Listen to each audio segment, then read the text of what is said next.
Hi viewers, இன்றைக்கி Deepavali special பாதுஷா எப்படி செய்கிறதுன்னு பார்க்கலாம். தேவையான பொருட்கள்: மைதா வந்து 1.5 கப் எடுத்துக்கோங்க. இதை பாருங்கள், நான் இந்த கப்பில் வந்து 1.5 கப் மைதா எடுத்திருக்கேன். இதில் வந்து 3/4 கப் சர்க்கரை எடுத்துக்கோங்க. நீங்கள் ஒரு 2 ஸ்பூன் வந்து வெண்ணெய் எடுத்துக்கோங்க. பேக்கிங் சோடா வந்து 1 டீஸ்பூன், சால்ட் ஒரு 1/2 டீஸ்பூன், ஒரு பெரிய டீஸ்பூனில் 1 ஸ்பூன் வந்து சர்க்கரை எடுத்துக்கோங்க. எண்ணெய் கொஞ்சமாக எடுத்துக்கோங்க, 2 ஸ்பூனு, ஒரு 1/2 கப் பால். இப்போ மைதா மாவில் பேக்கிங் சோடா போட்டுக்கோங்க, சால்ட்டு, சர்க்கரை போட்டு நல்லா கலக்கி விட்டுக்கோங்க.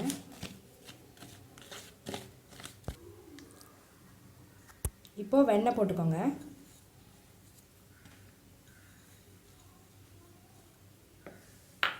எண்ணெய் போட்டு நல்லா கலக்கி விட்டுக்கோங்க, கட்டி இல்லாமல் கலக்குங்க.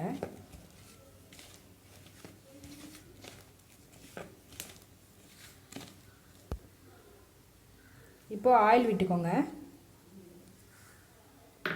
இதையும் நல்லா கலக்கிக்கோங்க.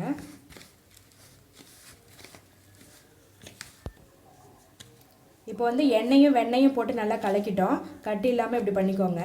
இப்போ வந்து கொஞ்சம் கொஞ்சமாக பால் விட்டு வந்து சப்பாத்தி மாவு பதத்துக்கு வந்து பிசைஞ்சு வச்சுக்கோங்க.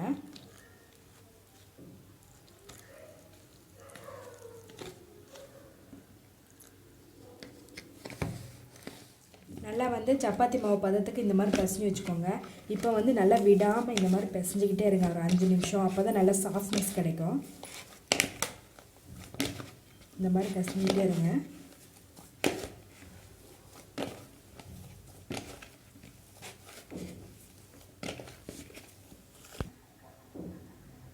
இந்த மாதிரி 5 நிமிஷம் விடாமல் பிசைஞ்சு வச்சுக்கோங்க. இப்போ இது வந்து 1/4 மணி நேரம் ஊறணும். அதுக்குள்ளே வந்து நம்ம சர்க்கரை பாவு வந்து ரெடி பண்ணிக்கலாம். இப்போது பாத்திரத்தில் எடுத்து வச்சுருக்க சர்க்கரை போட்டுக்கோங்க. கொஞ்சமாக தண்ணி விட்டுக்கோங்க, அதிகமாக வேணாம், சர்க்கரை மூழ்கிற அளவுக்கு இருந்தால் போதும். இப்போது இதை நல்லா கொதிக்க விடுங்க. பாகு வந்து நல்லா கொதிக்க ஆரம்பிச்சிருச்சு. ரொம்ப கொதிக்க வேணாம், ஒரு 5 நிமிஷம் கொதிச்சா போதும். ஆஃப் பண்ணிடலாம். 1/4 மணி நேரம் ஆயிடுச்சு, மாவு நல்லா ஊறிடுச்சு. இப்போ வந்து இந்த அளவுக்கு வந்து மாவு எடுத்துக்கோங்க, நல்லா உருட்டிக்கோங்க. எந்த சைஸ் வேணுமோ அந்த அளவுக்கு எடுத்துக்கோங்க. நல்லா உருட்டி இந்த மாதிரி வச்சு அழுத்துங்க. இந்த மாதிரி நல்லா அழுத்திட்டு, ரொம்ப தட்டையாக வேணாம், விரல் இருக்கு இல்லைங்களா, இதை இப்படி விட்டு இந்த மாதிரி செஞ்சுக்கோங்க. இதே போல் எல்லா உருண்டையும் பிடிச்சிக்கலாம். இந்த மாதிரி உருட்டி தட்டி வச்சுக்கோங்க.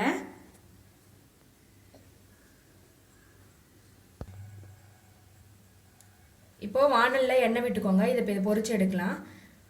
பாதுஷா ஒவ்வொன்றா போடுங்க. 3 போட்டு பொரிச்சு எடுத்துங்க.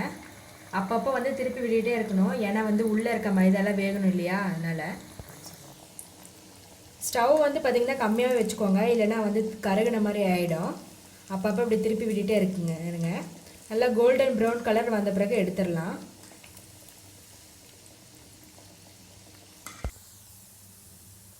இப்போது இதை எடுத்துருங்க. எடுத்து நம்ம பாவு ரெடி பண்ணி வச்சுருக்கு இல்லைங்களா, அதில் போட்டுக்கோங்க.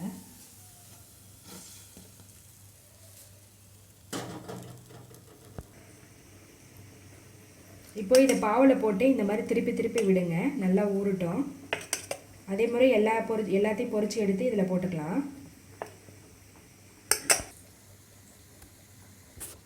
இந்த மாதிரி போட்டு எல்லாம் திருப்பி திருப்பி விடுங்க. இது வந்து ஒரு 1/2 மணி நேரம் நல்லா ஊறணும். ஆனால் கொஞ்சம் நேரத்துக்கு ஒரு டைம் வந்து இந்த மாதிரி எடுத்து திருப்பி விடுங்க. அப்போ தான் எல்லா சைடும் நல்லா ஊறும். 1/2 மணி நேரம் பாதுஷா நல்லா ஊறிடுச்சு. இப்போ இனிமேல் எடுத்து சாப்பிட்லாம். நீங்களும் இதே போல் வீட்டில் ட்ரை பண்ணி பாருங்கள். பிடிச்சிருந்தா எங்கள் சேனலை சப்ஸ்கிரைப் பண்ணுங்கள்.